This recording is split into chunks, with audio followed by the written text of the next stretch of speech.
Panibagong kasaysayan na naman ang nakatakdang isulat ni Alexandra Ayala. At ngayon, hindi lang Pilipinas ang pinag-uusapan kundi buong Southeast Asia.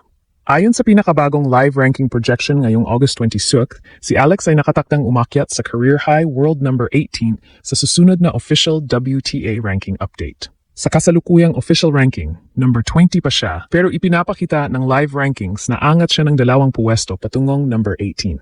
At dito, nagiging historic ang kuwento. Kapag naging official ang number 18 ranking, malalampasan ni Alex ang dating Southeast Asian women's benchmark ni Thai legend Tamarine Tanasugarn na umabot sa career high world number 19 noong 2002. Confirmed mismo sa WTA records na number 19 ang pinakamataas na singles ranking ni Tanasugarn. Kaya ang mas eksaktong titulo para kay Alex, highest-ranked Southeast Asian woman in WTA singles history. Hindi rin siya nag-iisa sa pag-angat ng rehiyon. Viral ngayon ang post ng Tennis Asia na nagsasabing 4 na Southeast Asian players ang projected na magkaroon ng bagong career highs. Alex sa number 8, Indonesia's Janice Chen sa number 35, Thailand's Lanlana Tararudi sa number 72, at Chaya Sawangkayo sa number 97.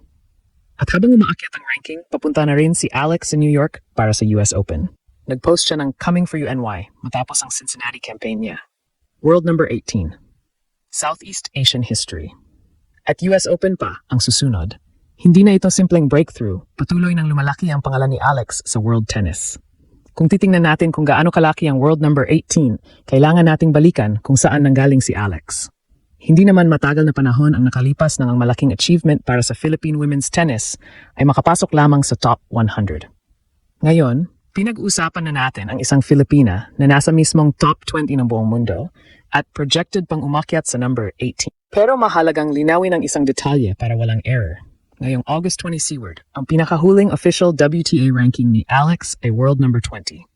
Ang number 18 ay ang live o projected ranking na inaasahang maging kanyang bagong career high sa susunod na ranking update. Tennis Temple's live ranking tracker currently shows Alex at number 18 with 2,221 points, 2 positions higher than her official number 20 ranking. At yun mismo ang dahilan kung bakit mabilis na kumalat sa Southeast Asian tennis community ang balita.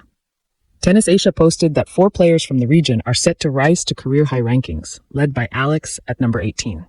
Kasama niya sina Janice Chen ng Indonesia na projected number 35, Lanlana Tararudi ng Thailand sa number 72, at Mananchaya Sawangkayo sa number 97.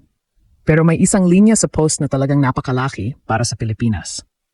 Kapag naging official ang number 18 ni Alex, siya na ang highest-ranked Southeast Asian woman in WTA history. Hindi maliit na record ang binabasag niya. For more than 2 decades, isa sa standards ng women's tennis sa Southeast Asia si Tamarine Tanasugarn. Ang Thai star ay umabot sa world number 19 noong May 2002.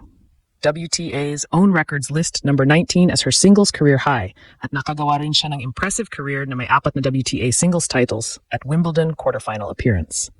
Ngayon, may posibilidad na maagaw ni Alex ang record na yon sa pamamagitan ng isang ranking spot lamang. But that one spot carries more than a number. Ibig sabihin nito, sa women's singles rankings, wala pang babae mula sa Southeast Asia ang nakarating na mas mataas kaysa sa posisyong posibleng hawakan ni Alex. At tingnan natin ang bilis ng kanyang pag-akyat ngayong 2026. Noong July 27, nasa number 28 siya.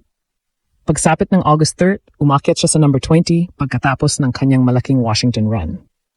Nanatili siyang number 20 sa August 10 at August 17 official ranking lists, habang ngayon ay projected na sa number 18. Ibig sabihin, mula number 28 hanggang projected number 88 sa loob lamang ng ilang linggo. At hindi ito ranking na basta nakuha dahil may nag-drop na players. May malalaking resulta si Alex na nagtulak sa kanyang puntos. Isa sa pinakamalaking moment ang Washington, kung saan nakuha niya ang kanyang first WTA Tour singles title matapos talunin si Jessica Pegula sa final 4-6, 6-4, 6-0.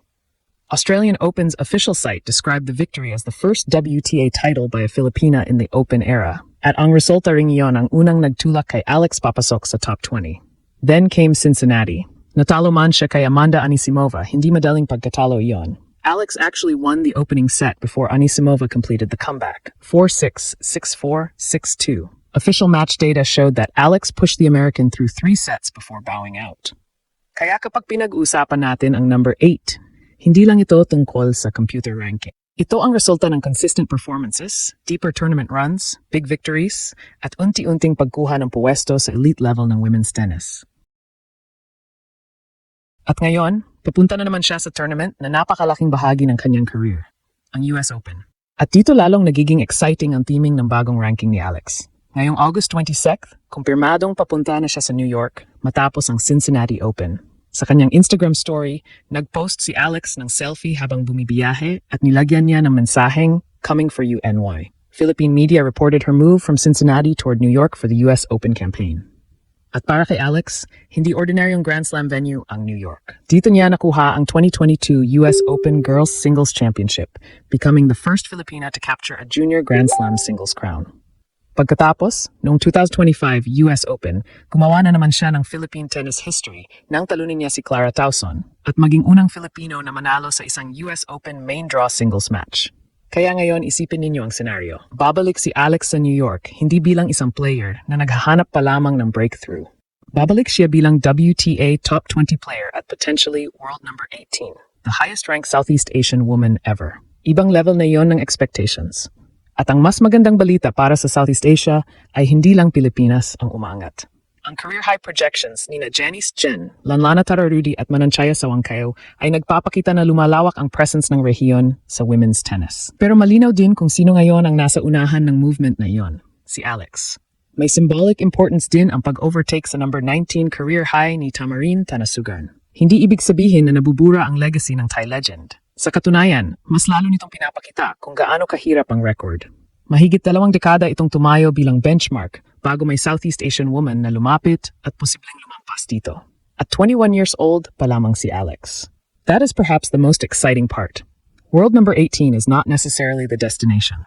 Maaari itong maging bagong starting point. Kung maganda ang US Open run niya, may pagkakataong madagdagan pa ang ranking points at manatili siyang lumalaban sa mas maas na bahagi ng top 20. Hindi natin kailangang sabihing siguradong top 10 agad dahil maraming factors ang ranking system. Performance ni Alex, points na dinidefend niya, at results ng ibang players. Pero isang bagay ang malinaw. Nasa posisyon na siya ngayon kung saan bawat deep run sa malaking tournament ay pwedeng magkaroon ng malaking epekto sa kanyang world ranking. At napapansin na rin ang extraordinary support na dala ng Filipino fans. Isang report ngayong August 22 ang tumalakay mismo sa visibility at ingay ng Alex supporters sa WTA events. Patunay na hindi lamang resulta sa court ang lumalawak kundi pati international following niya. Kaya tandaan natin ang distinction. Official world number 20 pa si Alex sa kasalukuyang published WTA ranking, pero projected na siyang world number 18 sa susunod na update. At kapag naging official iyon, malalampasan niya ang career high number 19 ni Tamarin Tanasugarn at magiging highest-ranked Southeast Asian woman sa history ng WTA singles rankings.